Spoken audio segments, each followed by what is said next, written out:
بسم اللہ الرحمن الرحیم۔ اللہ کو رونا بہت پسند ہے۔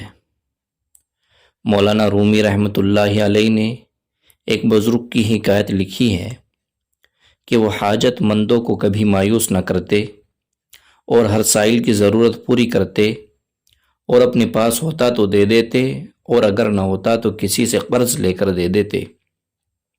اس طرح ان بزرگ کے ذمے بہت سے لوگوں کا قرض ہو گیا، اور ایک دن سارے قرض خواہ آپس میں مشورہ کر کے آپ کے پاس جمع ہو گئے اور عرض کیا کہ آج ہم آپ سے اپنا قرض وصول کرنے آئے ہیں، اور جب تک آپ دیں گے نہیں ہم یہاں سے واپس نہ ہوں گے۔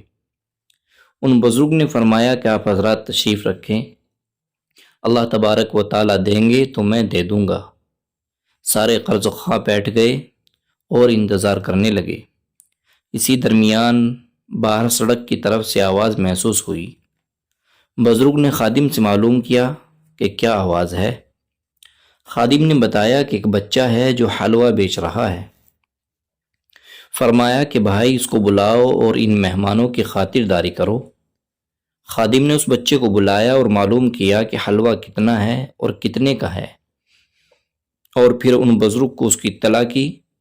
انہوں نے اس بچے سے فرمایا کہ سارا حلوہ تول دو اور ان سب کو کھلا دو اور تم بھی کھاؤ۔ چنانچہ اس بچے نے حلوہ تولا اور سب کو کھلا دیا۔ جب سب کھا چکے تو اس بچے نے حلوے کی قیمت مانگی۔ ان بزرگ نے فرمایا کہ اگر پیسے ہوتے تو یہ لوگ یہاں کیوں بیٹھے ہوتے؟ یہ لوگ اسی لیے یہاں بیٹھے ہیں کہ ہمارے پاس پیسے نہیں ہیں، تو بھی ان کے ساتھ بیٹھ جا، اگر اللہ نے دیا تو تجھے بھی دے دیں گے۔ یہ سن کر وہ بچہ زور زور سے رونے لگا اور کہا کہ میری ماں مجھے مارے گی اگر میں پیسے لے کر نہ جاؤں۔ ابھی یہ باتیں ہو ہی رہی تھی کہ کسی نے ان بزرگ کے دروازے پر دستک دی۔ خادم نے دیکھا تو ایک صاحب ہیں جو اپنے ہاتھ میں ایک تھیلی لیے کھڑے ہیں اور فرماتے ہیں کہ حضرت کے لیے یہ تحفہ لایا ہوں، اس کو آپ تک پہنچا دو۔ خادم اس کو لے آیا اور حضرت کی خدمت میں پیش کر دیا۔ آپ نے فرمایا کہ اس کو کھولو اور دیکھو کہ کیا ہے۔ جب دیکھا تو اس میں اشرفیاں تھیں۔ فرمایا کہ اللہ نے ان قرض خواہوں کے لیے بھیج دی ہیں، ان کو گن گن کر سب کا قرض ادا کر دو۔ خادم نے ان کو گنا اور قرض خواہوں کو دے دیا۔ اس تھیلی میں اتنی رقم تھی کہ سارے قرض خواہوں کا قرض ادا ہو گیا، اور ساتھ ہی اس بچے کے حلوے کی رقم بھی ادا ہو گئی، اور سب لوگ چلے گئے۔